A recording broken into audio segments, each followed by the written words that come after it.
Hello বন্ধুরা, নতুন একটি ব্লগে আপনাদের স্বাগত জানাই। আমি তোমাদের অনিষ্কা। আজকে দেখাবো আমি সারাদিন কি করছি। আশা করি তোমরা সবাই ভালো আছো। আমিও কিন্তু সুস্থ আছি। ঘুম থেকে উঠে ব্রাশ শেষ করে তো শুভ জিনিস দিয়ে গেছি।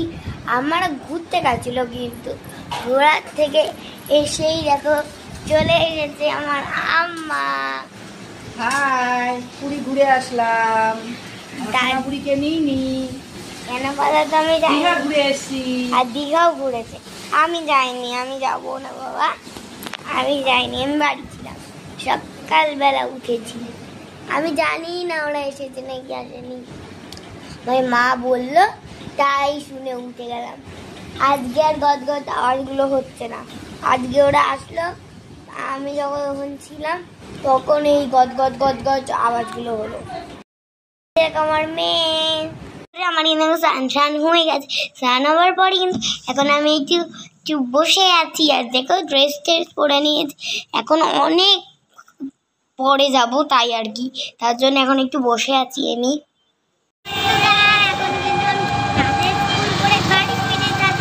দেখতে পাচ্ছ আমার পিছনে কত মেঘ, আর হাওয়াগুলো ভীষণ দিচ্ছে। তাড়াতাড়ি বাড়ি চলে যাই।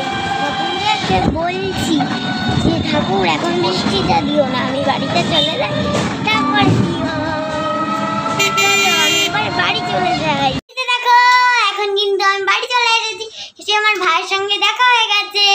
তোমরা তো দেখতেই পাচ্ছ। আজকে হলো আমাদের বড় আম্মার ঘরে আইবুড়ো ভাত, সেইটাই তোমাদের সঙ্গে শেয়ার করবো। বেপি আর বড় কাকার আইবুড়ো ভাত। এই যে দেখো খাবার অনেক কিছু করেছে, আমি আগে খেয়ে নিয়েছি, সেইটা তোমাদের সঙ্গে শেয়ার করি। এই যে বড় আম্মা কিন্তু করেছে, আর বুধি বেপি একটি হেল্প করে দিয়ে, ওই যে বলি না আমার ভাই, চলো ভাইয়ের মা।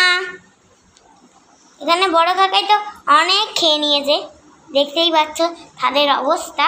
দেখো রাঙ্গা বেপি এখনো খেতে পারেনি। চলো ওইখানে কিন্তু আমার বুড়ি থাম, এই যে আমার বুড়ি থাম, তোমরা তো দেখতেই তো পাচ্ছ। চলো ওরা সবাই খেয়ে নিক।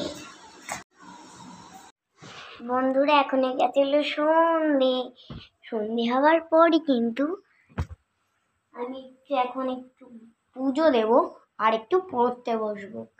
আজকে কেন আমি পুজো দিব? আমার তো এসেইছি, আমারই তো দেয়।